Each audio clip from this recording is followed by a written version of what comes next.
Hello, everyone. I am Chris Byers. I'm a data and BI product lead here at Mapbox. And welcome to today's webinar on how Mapbox interactive boundaries and mapping solutions empower election storytelling. It's a mouthful, but I promise it's going to be fun. We are absolutely thrilled to see such an amazing turnout today from folks all around the globe. And whether you're a data whiz or a storytelling novice, election maps are a powerful tool to visualize voting trends and engaging your audience. In today's session, I'm going to be joined by my colleague, Arun Ganesh. He's a cartographer and software engineer here at Mapbox on the Boundaries team. And we're going to show you how to leverage Mapbox's no-code or low-code solutions to create compelling election maps in just a few minutes. And while we will be mostly focusing on the United States in our demos and examples, these examples will be applicable to anywhere in the world. So before we delve into specifics, let me go through a quick agenda for today.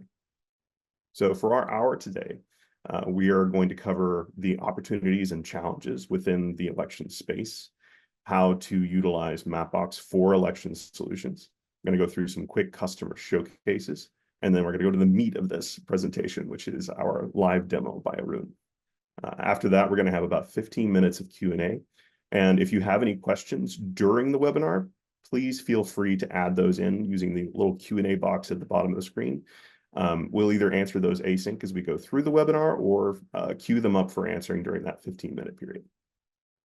All right, let's get started. So 2024 is a huge election year with about 64 countries having elections, representing about 49% of the population of the globe. That's also driving about $10.2 billion in advertising spending as well, meaning there's a lot of associated opportunity with this and a lot of things to be done. The big challenges in this space, from our perspective, are the sourcing of high-quality canonical data. We're very familiar with this challenge on the boundaries side of things because we have to go out and source this data all the time. And it really is challenging to create a high-quality data set that's actually usable, as well as representing the truth on the ground. Time pressure is also a big challenge. And that's two-parted. It's either you might have a real-time election results that you're needing to show, or you just need to turn data and maps around fast so that you can meet the demand or in the next story that's coming up. Before you can do that, of course, you have to find the story. In a lot of cases, that involves analysis, understanding what's going on, what's going to happen most likely, and then finding the data to support that story. And then finally, actually visualizing that data on the map and creating that compelling experience for your customers and your users. So Mapbox has a number of solutions that are applicable to the election space. Number one, we have a global data set of high quality out-of-the-box boundaries. These have legislative boundaries in a lot of countries, as well as districts, other sub areas within a country that are used to understand how voting happens, not just in the US, but all around the world. We have folks who are using this data in France, in Brazil, and all around because the data goes deep and it's high quality. You can use it for understanding where people are and doing high quality geocoding based on those boundaries because they have no gaps or overlaps. And you can rely on the results because they're canonical. We actually go to the local sources where we can and understand from the regulatory bodies what that data is supposed to look like. In addition, we have a highly scalable platform that you can use to customize maps. Our Mapbox solution can handle more data on the map at once than anybody else in the market. And it's still fast with all of that going on. There's also a whole bunch of ready-to-use templates. Arun is going to go into a little bit of that here today, but from like pre-made base maps that can cover whatever area that you're looking at and the way you want to cover it, to templates that you can find on our website, understanding how to do quick data joins and bring data onto the map fast with pre-coded solutions. It's very easy to use. We also have a lot of data visualization solutions, such as Mapbox Movement or Traffic, that can help you understand how much people are moving through a particular area. What does the activity look like on previous election days? Where are people going? Where are they most likely to see a billboard? Or can they actually reach polling places? And in addition to that, from the isochrone perspective, isochrone API lets you select a point on the map and then understand what the travel distance is from that point by time. So creating a polygon that shows a 15-minute travel time from a particular place, for instance. That helps understand where holes are in election polling places. So where people have to travel a lot further to even be able to go cast their votes. Or understand what different areas look like in conjunction with movement. Is this a high travel place or a low travel place? In addition to driving time based on current traffic. So we can go to the next one and actually see some places where this has been used by our customers. So in 2020, the New York Times worked with us to create some election maps based on county level coverage. And they had a very popular set of maps that dove into not just what the results were, but how those compared to previous years, joining that data and doing comparisons and differential calculations. In addition to the New York Times, I think we had maps from CNN and a bunch of the other media providers that utilized our data because it was fast and easy, and we had awesome maps go on it. Next, we have a case from Publica, who used our data to visualize survey results from election officials, understanding how well that election went in that particular district. And this was an interactive map that let people search using geocoding to find where their local county was and understand what the local picture was in that area. Next, we have an example that is not election-based, but is very cool. We have, this is movement data from the recent Eclipse, showing how people traveled to and from the totality area across the United States. And this is cool because you can do the same sorts of things on election day and understand, or on previous election days, understand how people moved within particular areas, where congestion areas might have been, and where people might be seeing things like billboards or advertisements. Now, we're going to jump into the cool stuff. I'm going to let Arun take over, and we're going to do some live demos. So as Chris gave a good overview of the election storytelling, I want to go through the sort of workflows that go behind the scenes to create the kind of demo that many of you have seen. So I think we had this demo up on the Mapbox elections page, which most of you have seen. And the whole visualization of this was made using no code whatsoever. So what I'm going to do is take you through the sort of journey of how you start from the data and build something like this, and also the next step of how do you use code and create a much more interactive experience. So even this demo that we have on the page, although it's not a fully interactive map, it's still a zoomable map. And as you zoom in, you start seeing different kinds of data. And you have a legend as well, which sort of tells you each dot represents the voting results for a single county. So every dot is one county, one US county, where the color represents the kind of vote share for the Republican or Democrat Party.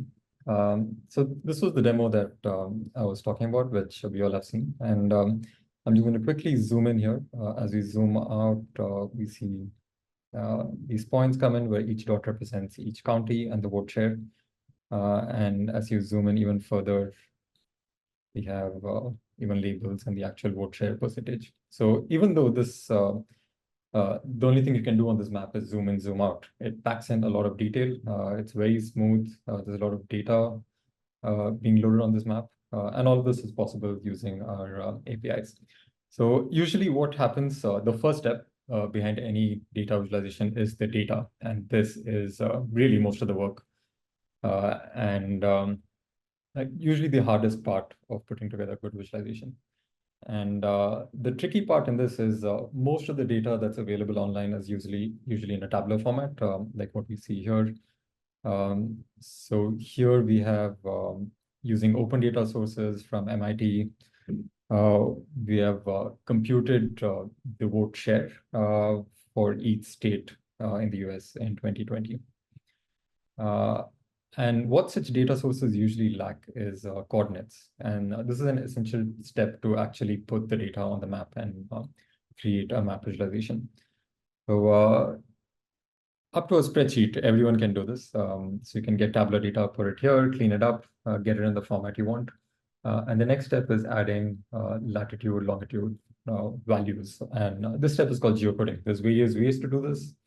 The way I did this one was give ChatGPT a list of state names and told me just add the latitude, longitude values for the CSV. And it gave me that. There's multiple other tools that you can use. You can even use the Mapbox geocoding APIs to request for any location, and you'll get the coordinates for it, and other GIS tools as well. So once you have data sets like this, where you have a latitude longitude point, you can actually start visualizing it. And let's see how we can do it in a very simple way using Mapbox. So the first step is exporting this as a CSV. So I'll get this data out of Google Sheets. And we'll use a tool called geojson.io to visualize the CSV and convert it to a shape format called a GeoJSON. So that's the CSV.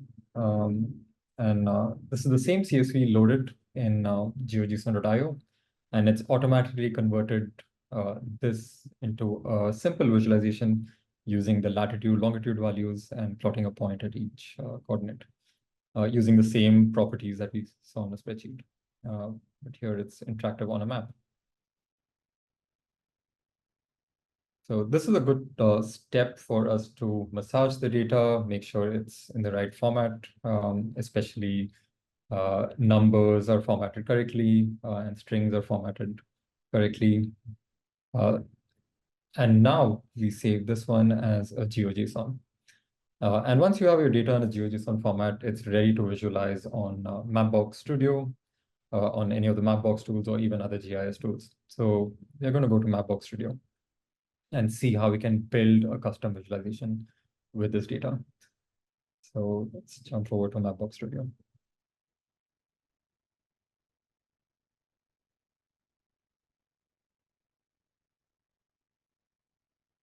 And when you log into Mapbox, this is usually what you see. And we can start with creating a map in Studio.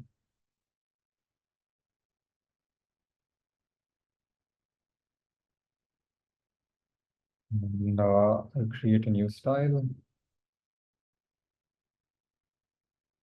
And you can usually start with one of the existing pre-built templates. I'm going to go for monochrome, which is a good data visualization style on which you can put your own data on top. Let me choose a dark theme, similar to the map that we made for elections. And let's hit customize. So this should load the map style with each individual layer that makes the map.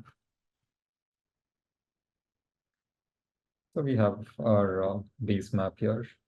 And what we're going to do is we're going to load the GeoJSON we created onto this style. Add a new layer and upload data and use the GeoJSON. And an important step to do is to make sure to set the zoom levels appropriately. Zoom level 4 is a zoomed in version. So a fully zoomed out globe is zoom level 0. So we want these points at a much lower zoom level when you zoom out. So I'm going to turn that down.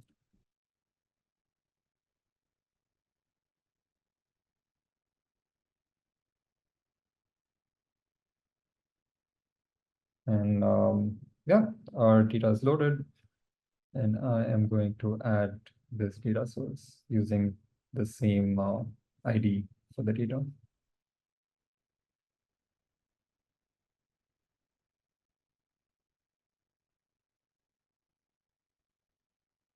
And here we get to choose the kind of visualization for this data that we want to do. And we'll choose a circle. And you can see all those state points are showing up here. We'll move back to the style tab. And we see these black circles everywhere. Let's just change the color of this. Okay, now it's visible. So we can see already how easy it was to move from a spreadsheet to a map. Now let's get to the fun part of making the visualization. So we want to change the styling of this based on the properties in the data. And there's various ways to do that using the UI here. So we can you can modify the style. Currently we are setting a single color for all the data points. But let's say we want to modify the color based on the vote share. So let's do that. I'm going to style across a particular data range, choose the field that I'm going to use. Let's choose the vote share percentage for the Democratic Party. Choose that. And here, this is when the vote share percentage is 0 and when the vote share percentage is 1. So when the Democratic vote share is 0, let's make it red, the Republican color. And when it's 1, let's change it to blue.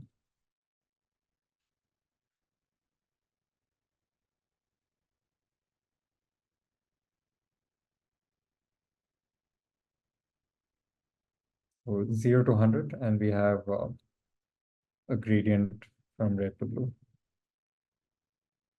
And we can change the size of it. And here we can see how the colors are changing based on the value of the field. And let's quickly add some labels to this as well. So I'm going to duplicate that from a circle for each point. Let's make this a symbol.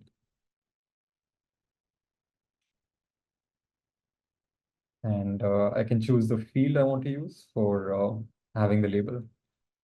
So let's use the same percentage values. You can see some numbers show up, but it's in black color. I'm going to make that white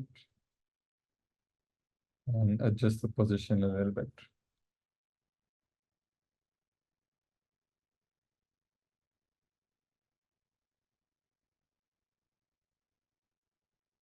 And a percentage symbol.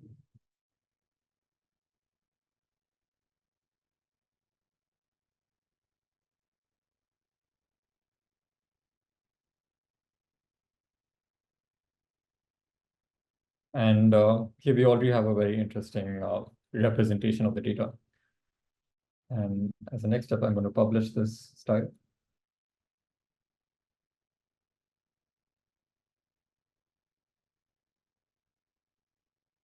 And using the shared link, we actually get a public URL that's live on the web. So you can share this URL and you have a ready to share map. So this is the same workflow that was followed to create the election map. The main difference is it used a lot more layers. So let's take a look at what the election maps look like.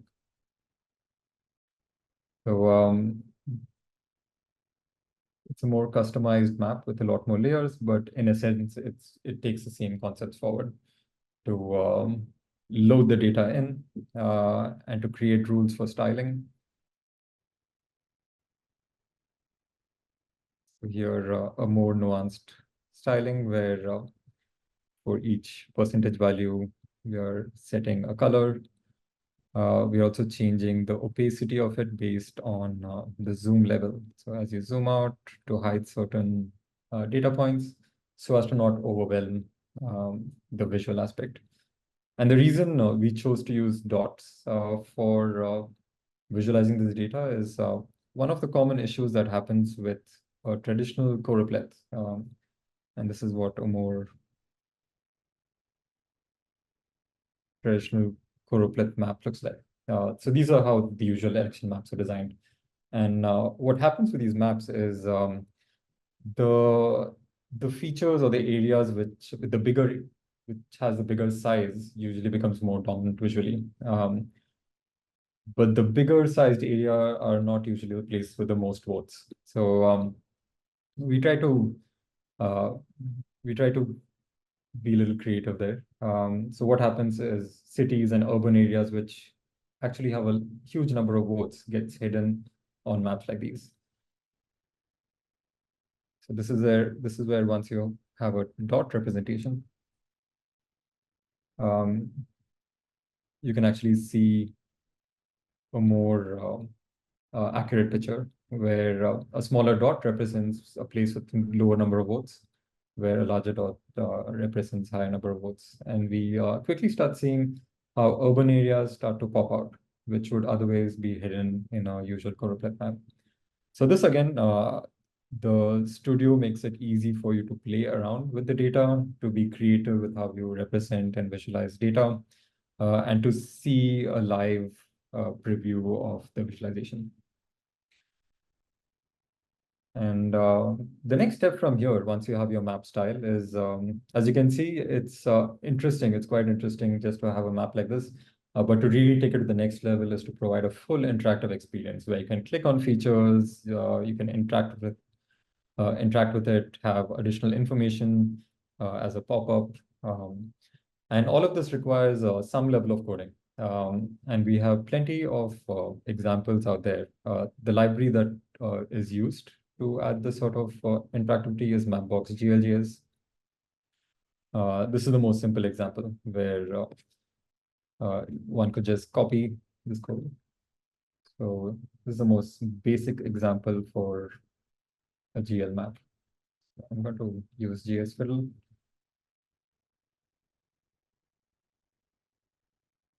And what we'll do is change the map style as style. And we'll use the style that we need.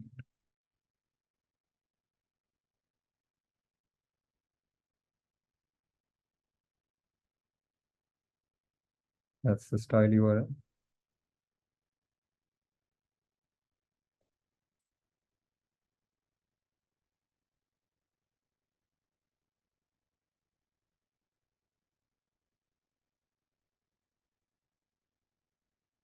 And here we can see we already have a HTML code with which we can create a custom page with the same map that we create in Mapbox Studio. And really, a lot of it is copy pasting example codes and tweaking it in small ways. So the documentation is great for working with GLGS.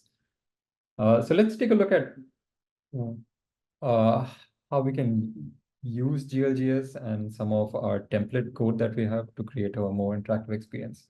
So there's two interesting templates that we have, which has been used to create a much more richer example. And let's take a quick look at this. So here is the same map that we made in Studio with added interactivity on top. And you can see we can hover over features, and each feature or county we hover over, we get more detailed election results. And if your data contains much more richer fields, for instance, when we uploaded the data, we had only election results for 1 year, but you can actually upload the data with multiple years and then create a very interesting interactive experience by having the user explore through multiple years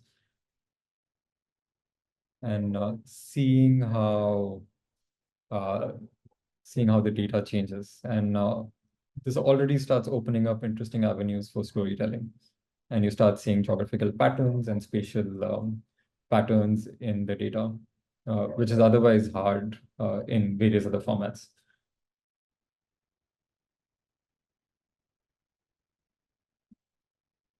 Let's take a look at one of the tools that we have is called the Mapbox Storytelling tool.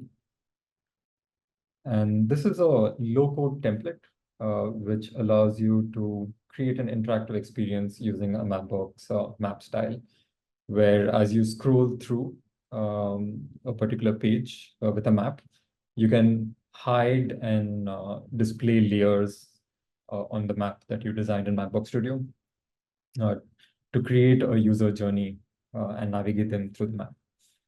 So we have various examples on how to do this, and it's fairly simple to get started and start building your own story with it. And that is what was done for this particular example, where the story itself is how the different ways to represent the data. So this is the popular vote for each US county.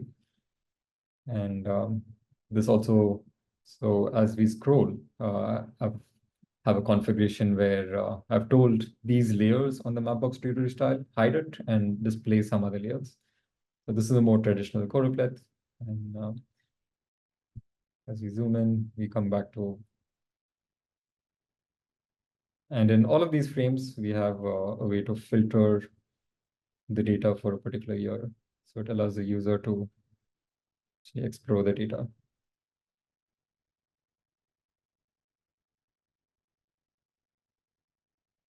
And this shows the dot map. And here's another interesting way to visualize data, where we use 3D extrusions for each feature and each county shape to give a 3D effect.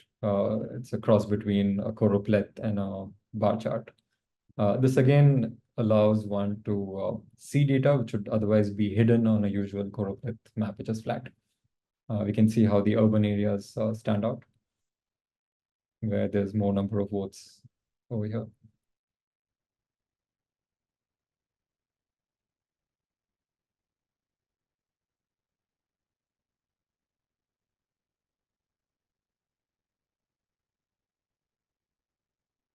And one more tool that we have with us is called the Sheet Mapper plugin.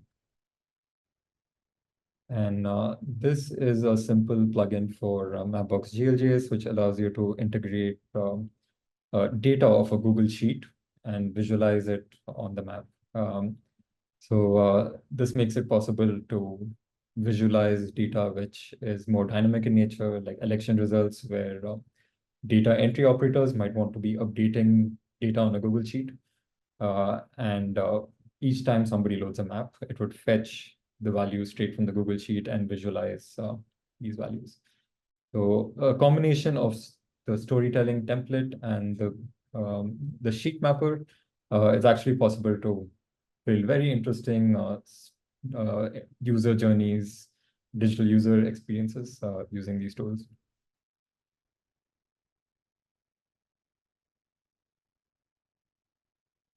And for our Mapbox Studio as well, we have various guides and tutorials on how to customize and build very interesting visual maps using the data that you have.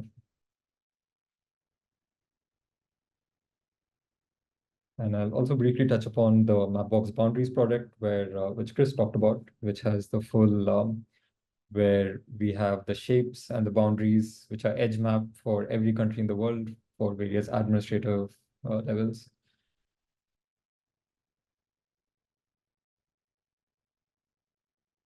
For the US, we go down even up to 4 levels.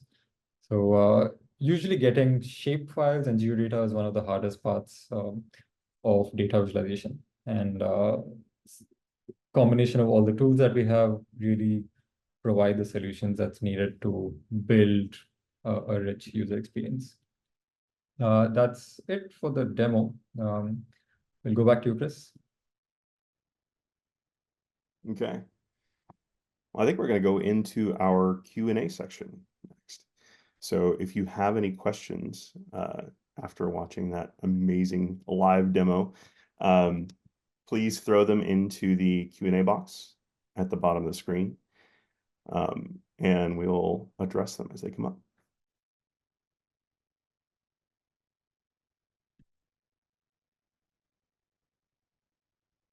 Okay.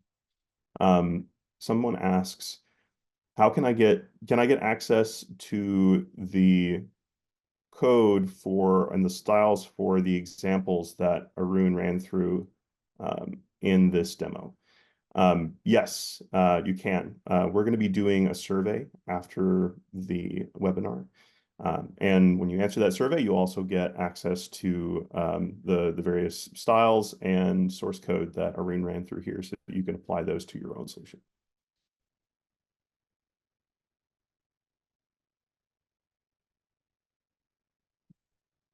what geographies are covered by boundaries for elections.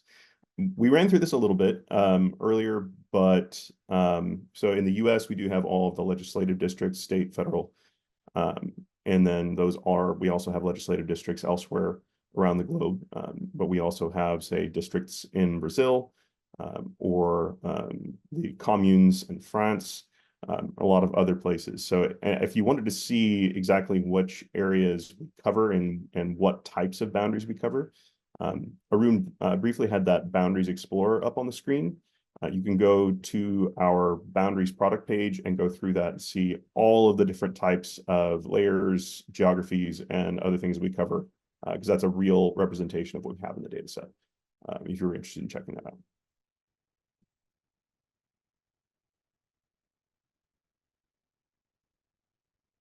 Will this video be available for download? I think so. I think we'll actually have a link to this as a follow-up item, which we'll send out to folks who registered for this webinar.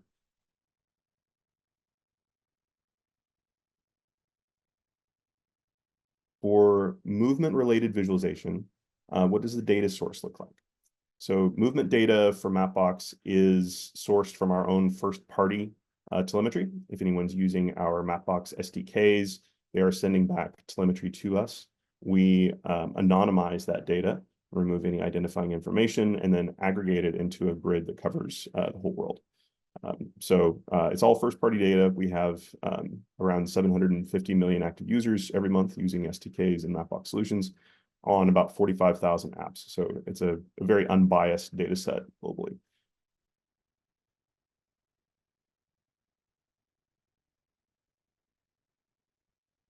Someone asks, can you make it possible to have two different layers in Power BI, like a core pleth on the bottom and points on top? Arun, I don't know if you have any experience working with Power BI side of things. I know this is possible in other like custom design solutions. But do you have any familiarity with Power BI? No, I haven't used Power BI. We might have to get back to you on that one. But it is technically possible given a number of other solutions.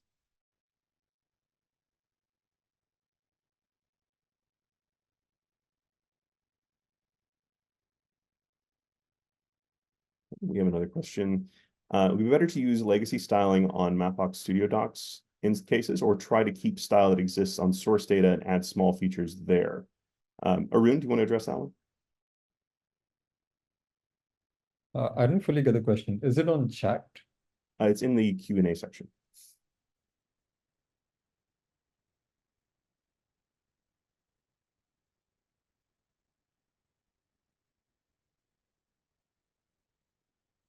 I'm not completely sure what the legacy styling refers to.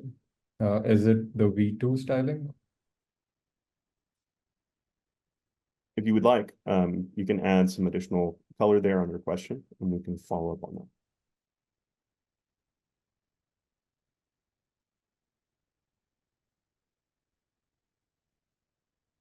that. Someone asks if we can cover live updates from a polling station. And yes, we do have support for real-time data as part of our tile sets. You can set things up to stream into that tile set and actually display real-time.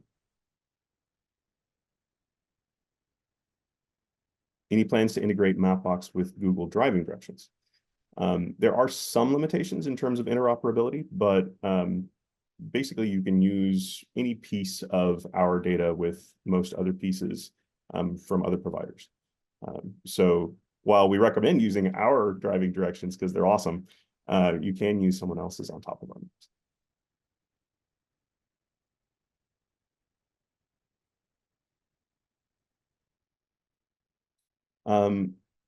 Can you make those shape maps available in Power BI? You can actually. There is a Power BI plugin with Mapbox. You can incorporate boundaries data into that data set with a little bit of code. And also, it's notable, we just recently released flat file data for all of our boundaries. So if you actually need to work with the geometry of those boundaries, if you have some internal ETL process or something else, you can get access to the raw geometry data in addition to the tile sets and be able to use that in your solution.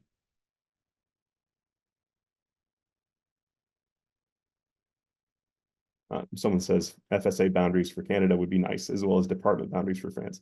We do actually have department boundaries for France. If you go check out our Boundaries Explorer, you'll see that those are very fully fleshed out and hierarchical.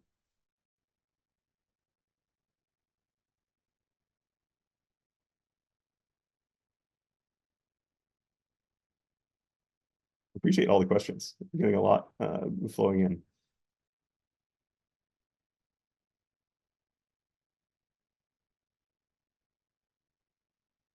How is the data for boundaries sourced?